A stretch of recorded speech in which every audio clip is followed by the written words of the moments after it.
Evening, ladies and gentlemen. Welcome to our town council meeting this Tuesday, April 9th, 2024. Thank you for attending on this beautiful evening in Blowing Rock. And I don't know what happened to spring, but hopefully it will readdress itself sometime soon.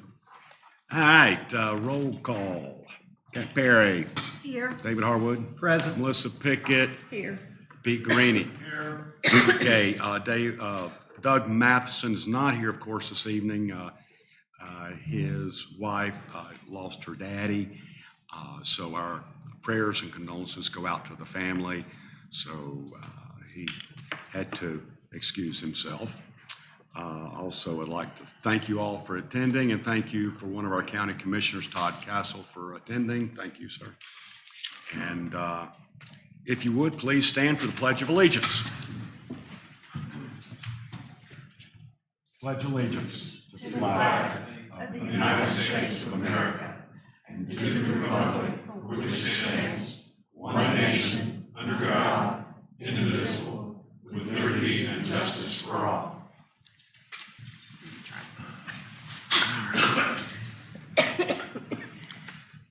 Okay, council approval of minutes, March 12th, 2024, regular and closed sessions. Do I have a motion? So moved. Do I have a second? Second. Any discussion, any changes to the minutes, council? No? Okay. Kat? Aye. David? Aye. Melissa? Aye. And Pete? Aye. Okay. Adoption of the regular agenda. Do I have a motion? So moved. Second? Second. Okay, any changes, adjustments, discussion? Okay, Kat, Aye. David, Aye. Melissa, Aye. and Pete. Aye. All right. Consent agenda, budget amendment, fireworks approval, special events request, the BRS rocket run, special events request, summer kickoff, special events request, cornhole tournament, and ARPA policies. Of course, there's no discussion on consent agenda, so do I have a motion? So moved. Okay, do I have a second? Second. All right, Kat, Aye. David, Aye. Melissa, Aye. and Pete. Aye. Okay. All righty. Now, public comments. You can speak for 3 minutes. If you would, please give Hillary your name, address, and the topic of discussion.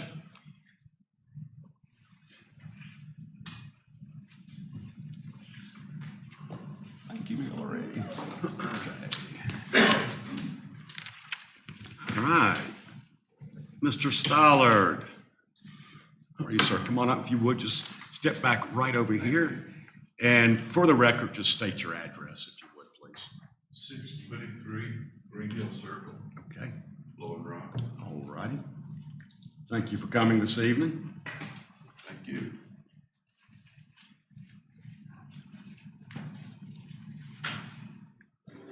I want to address the Green Hill Circle and the tower. And I'm not sure because back in 2013 and 14, I was involved when they were having a discussion in Boone about this topic of towers. And I understand now it was off the table, but now it's back on the table for Blowing Rock, for Green Hill Circle. And if that's the case, then I have something to say, but if it isn't, I'll go sit down.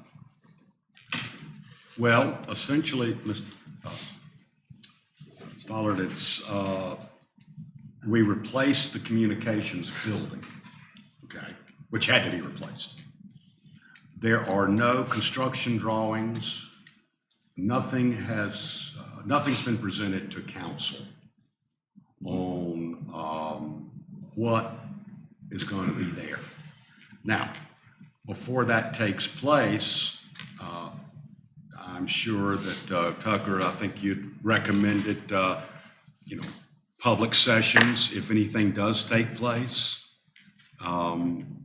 for the public to review if something takes place. But right now, we don't know anything other than the communications building being replaced. Am I correct, Tucker? That would be my basic interpretation, but again, yeah, it depends on ultimately what staff thinks is necessary up there, what the council, what direction they would want to take, but it would take the form of some form of public process one way or the other. To say what that is would just depend on what avenue ultimately the council decides to follow. Yes, honestly, if you ask me right now if I am aware of any tower, I'm not. I'm aware of a new building, and there's been, discussions of what do we do? But other than that, I don't know anything. Well, that seems to be, again, I just heard it through the rumors, and that seems to be the same story, that no one can tell us what's going on or if it's coming back on the table or whatever. And if it is, we decide. If it does reach that point, as mayor, I will tell you, and as a citizen, I'll tell you, everyone will be notified in a very timely manner. Okay? I'm sorry, Mayor, to clarify one point. Yes. I was asked this question previously, but I do believe if the town were to update the tower and replace the tower with a tower of the same or lesser height, I don't think that would necessitate any public process. Okay. If they were to go up taller, I believe we would be looking at a public process one way or another, just to clarify. Okay. Well, now, can I take 3 minutes then, or 2, or 1? Okay, you can have two. Well, I 2 think I minutes, should- 42 seconds. I think I should introduce myself and tell you why. I told you why I'm here. But my first trip to Blowing Rock was in 1952. My father brought me over here because he hauled coal to the Green Park Hotel, and that was my first trip. And I went up to the my high grandfather's mountain, the bridge, scared me to death, so I crawled across it. But they've updated a lot since then. But I came from Pound, Virginia. We're coal miners. George C. Scott, Patton, that's where he grew up. Francis Gary Powers, the U-2 pilot, that's where he grew up, and that's where I grew up. And Tracy Stallard, my second cousin, grew up there. He pitched Roger Maris his 61st home run in 1961. I told David that earlier. But at any rate, we grew up one of 12 children. My dad came over here to get lumber, and he'd haul coal to Mr. I just called him Mr. Green, but it wasn't his name. But he wouldn't buy coal from anybody. He bought coal from my father for about 20 years. But at any rate, bought a home here and built one up in Watauga County off the other side of the parkway. Then we moved here on Cliff Lane, and then in 2012 we moved to Green Hill Circle. So that's my history. And my wife, I'm sorry she's not here. Susan is under the weather, but I'm sure you'll get to meet her, and we love this town. Well, I think I do speak for the council as, if anything at all comes up to where there's any changes up there in any height, the citizens will be notified so they'll be able to speak. I appreciate that, and then I can set some people straight. Okay. But that's where we are.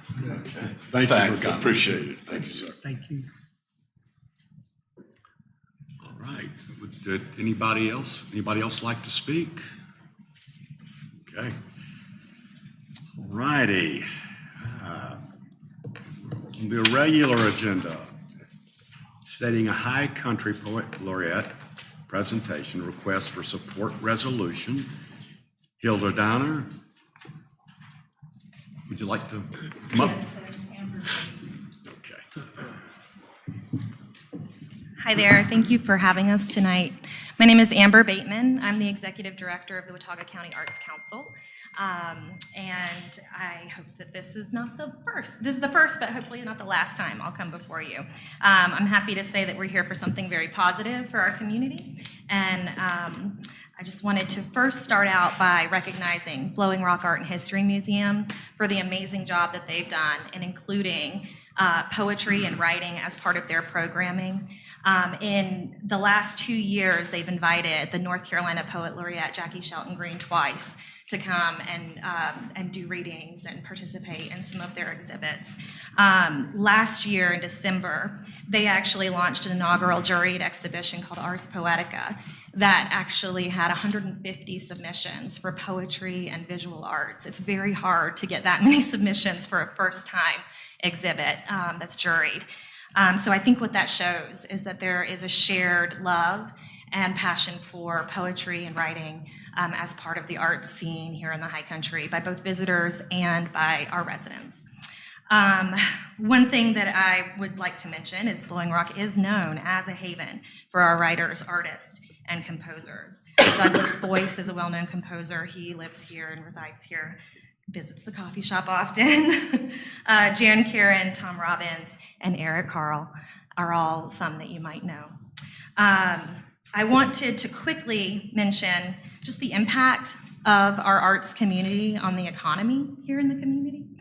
In 2021, we did a core creative industries study, and the core creative industries in Watauga County generated more than $30 million in sales in 2021.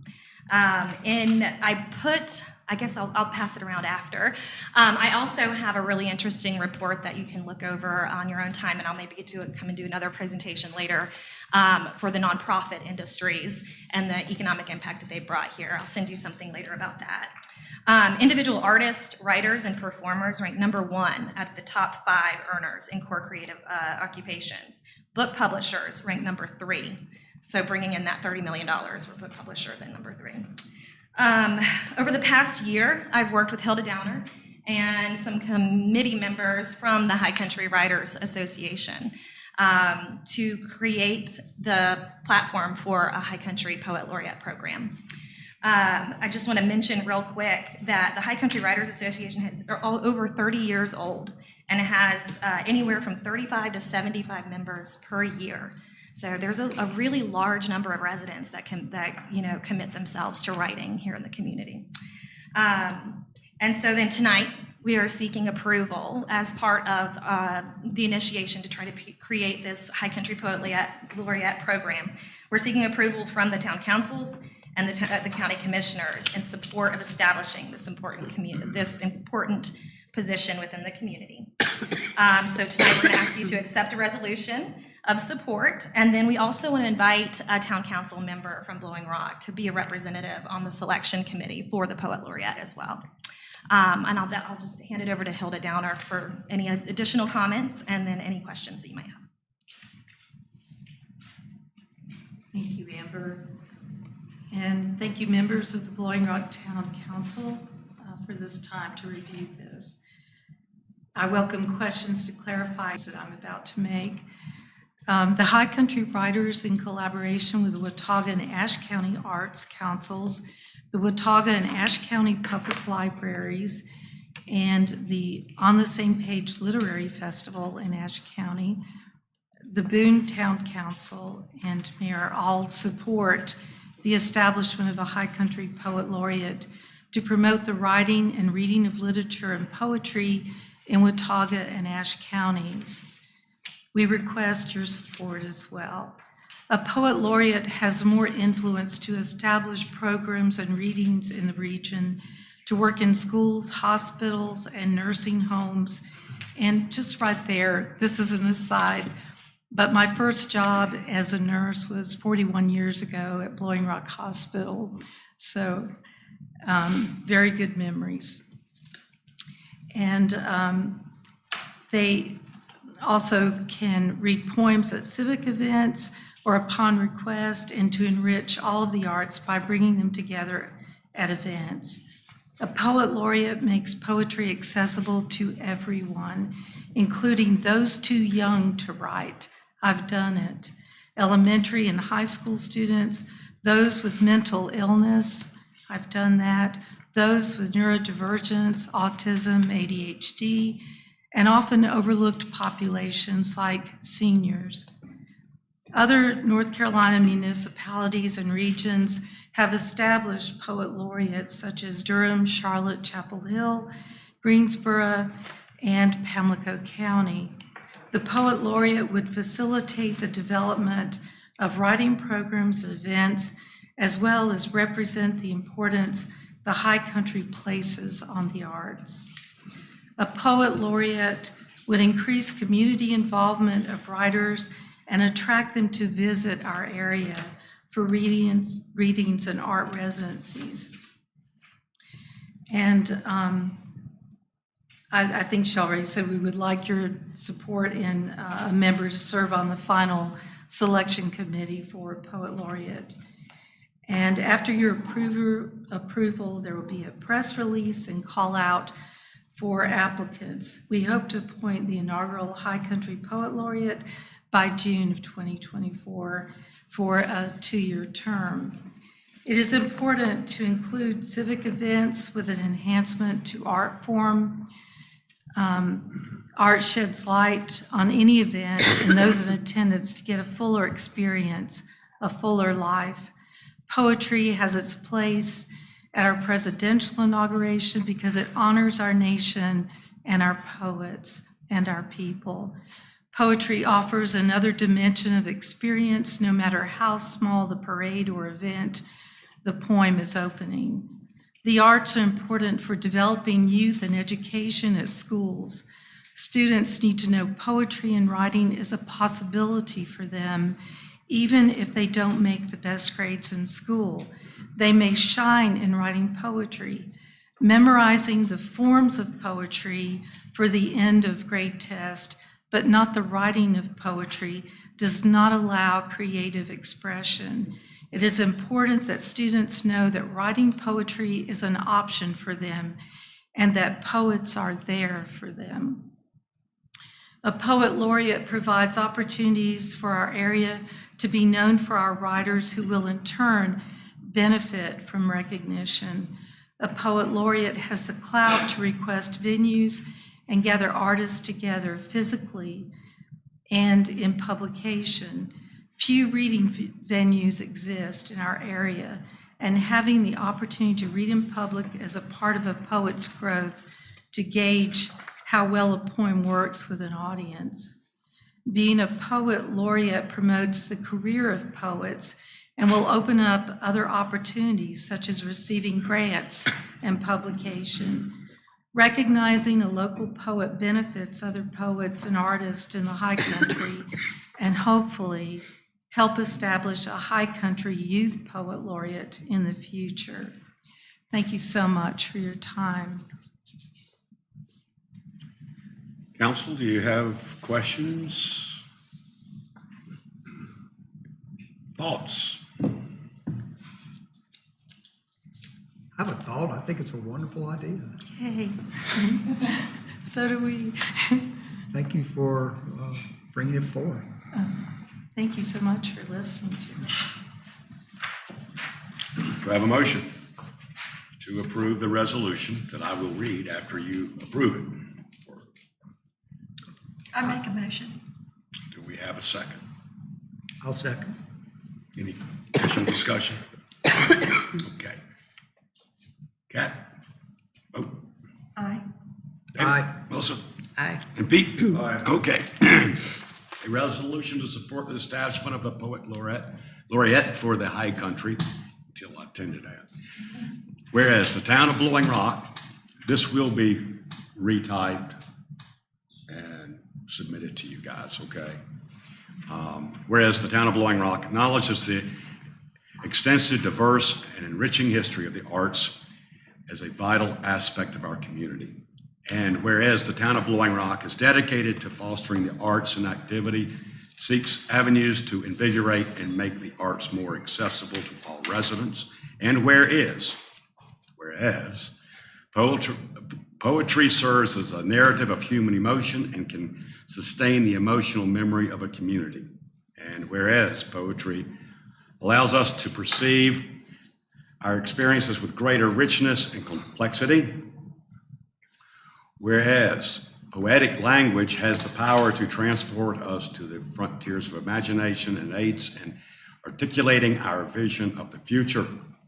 And whereas familiarity with poetic traditions enables a deeper understanding of our own culture and acts as a gateway to the diverse cultures of others. And whereas the Watauga Arts Council, High Country Writers, Watauga County Public Library, Boone Town Council, Ashe County Public Library, Ashe County Arts Council, on the same page, Literary Festival Board of Directors and the Blowing Rock Town Council aspire to collaborate in achieving the following shared goals for our community.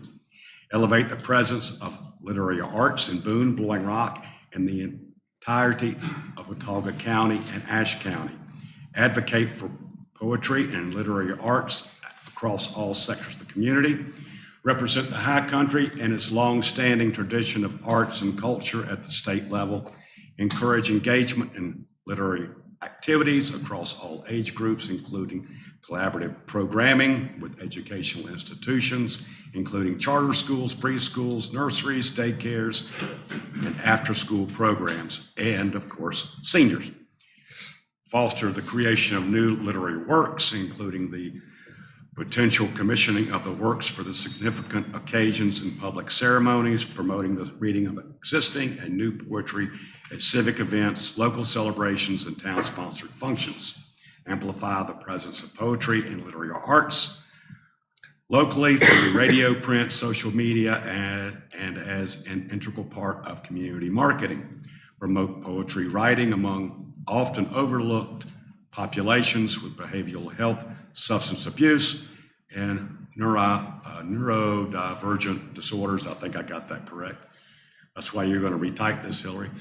Now, therefore, be it resolved that the Blowing Rock Town Council expresses its full support for the establishment of a poet laureate for the High Country. Whew. Wow. Okay. Ladies, thank you. Thank you so much. And thank you for what you're doing. All right, moving right along.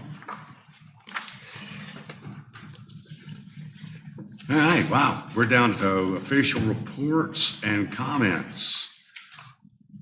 Well, you heard me mention about Doug Matheson's family, so when you see him, tell him that they're in they are in your prayers. And let's see, Todd Castle, thank you for joining us this evening. Water sewer project, I'm sure Mr. Rothrock will fill us in, but that's moving along very well. So my thanks to all those crews, my thanks to always to our department heads and all their hard work for our community. That's it. Go for it, Kat.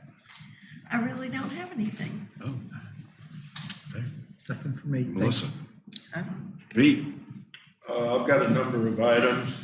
Thank you, Pete. No, I'm joking. Just to fill in for Kat and David and Melissa.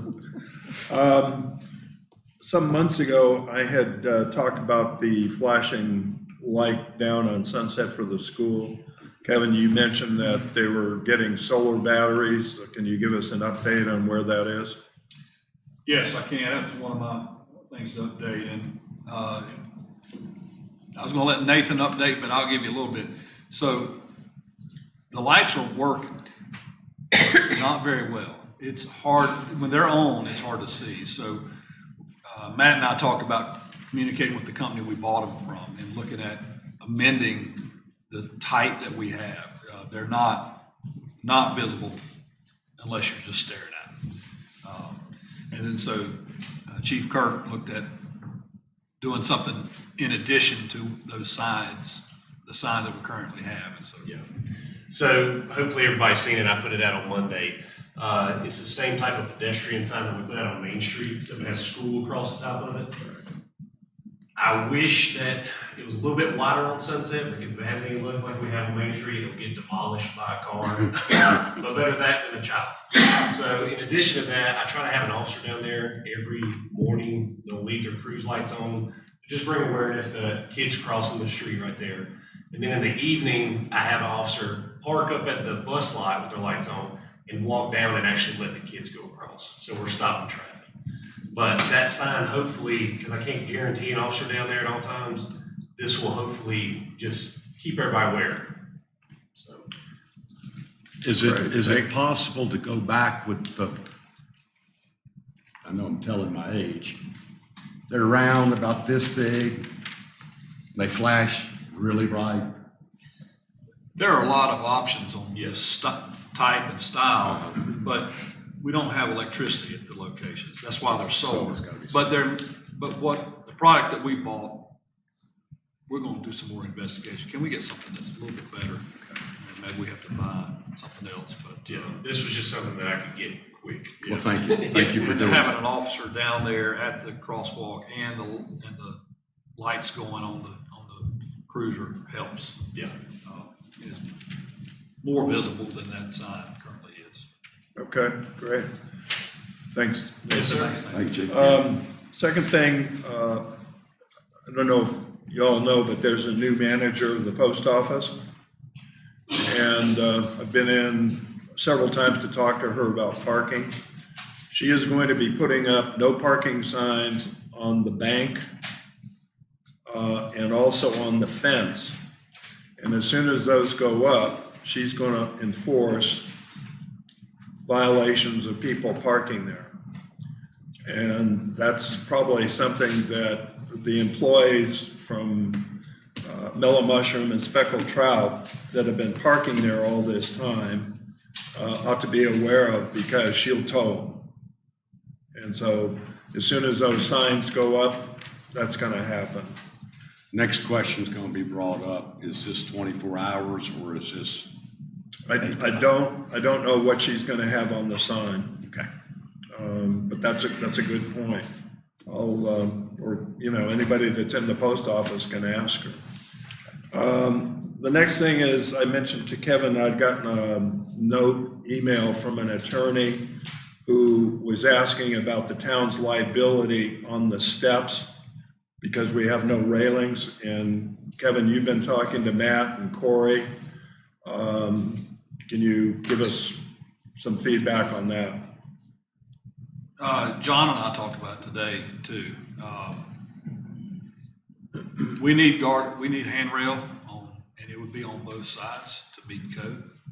And we have a guy that has been doing some handrails for us out here at the bathrooms. He did a section. That might be an item that needs to be budgeted because it will not be cheap. It will be expensive. And the type of steps coming out is more of a natural environment, but if we're going to utilize that for the public to use. Where is this? Going from American Legion American parking Legion. area down to The steps down. Those were supposed to be made. Yes, those handrails were supposed to have been manufactured. Was Matt here? No. Okay, let's check with Matt because that was brought up years ago. Okay. 2 years ago, when, maybe even 3, when they were building the stairs. It was stated that they had to provide handrails for those stairs, okay? And my understanding was those were supposed to be built and installed. I know they haven't been. Do you remember that, Melissa? I remember having the discussion. I'll be honest, I don't remember the And there was outcome of the funding. discussion, but I do remember there was a discussion when they were being put in. Yeah, there was that they funding for needed those. handrails. Okay. Well, as you know, those steps are, And there's Yeah. still no handrails. and there's no handrails, so. See, the handrails were supposed to be put in, then COVID hit. Okay. Well, And we should take care of it because it's a liability. I believe the issue came in that it was 2 different people doing They were it. installed after. the Yeah, steps those were installed after COVID. no, I'm talking about that. I know, that's part of the discussion was during, they were installed. I think part of the issue, if I remember correctly, is that the person that put the stairs in was different from the person putting the handrails in. So That's that right. might be the, Yeah, the town supposedly contracted with a company to do the railings. We'll look into it. Okay. Okay, thank you. And finally, today, the Chamber, Boone Chamber, and our Economic Development Commission had a symposium on childcare. And there was about 25 people there from all representing, different factions of the town. And Shane had put together and I gave each of you a copy of this, a fact sheet of what our Blowing Rock Academy is all about. That was really well received. The David Jackson, head of the chamber, he put a 4-page information sheet, and Hillary, it's in your mailbox to take a look at. All I can say is it was very well received, and the kudos that came to Blowing Rock for doing this is really good. So congratulations to everybody that has made that happen. Thank you. Thanks for bringing those things to our attention, Pete.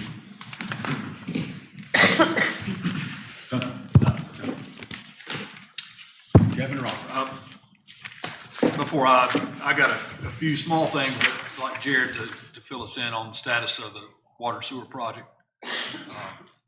And before he does, I may say it every month, but Iron Mountain is doing a terrific job on the project.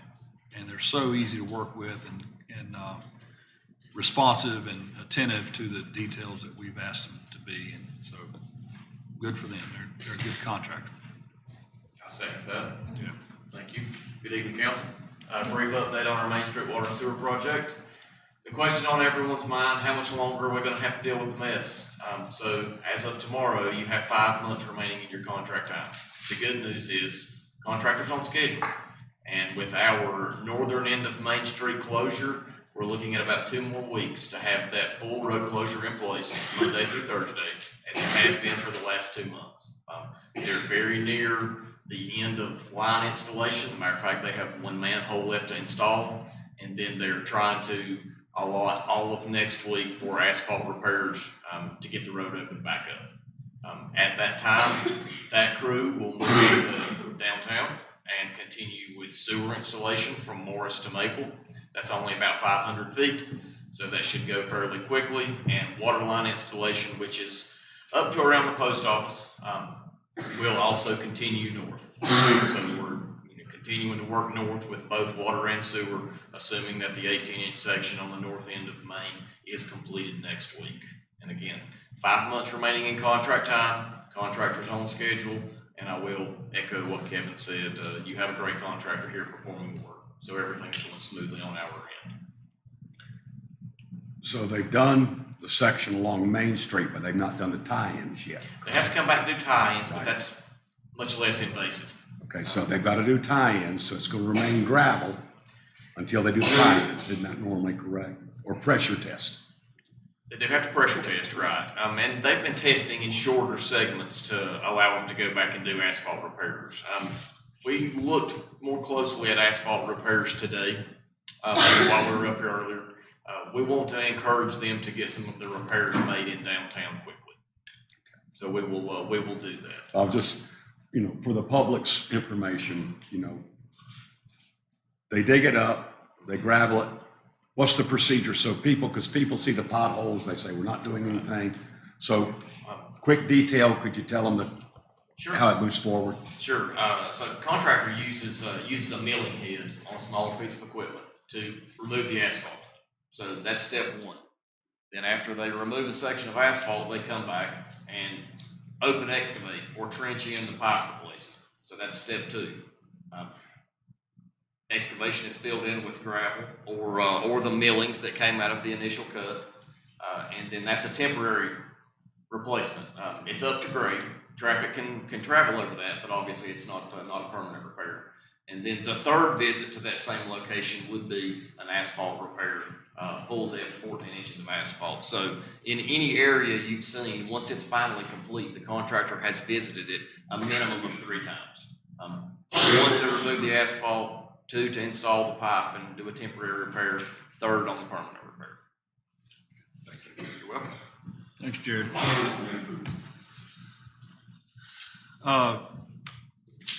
Mayor and staff met today with the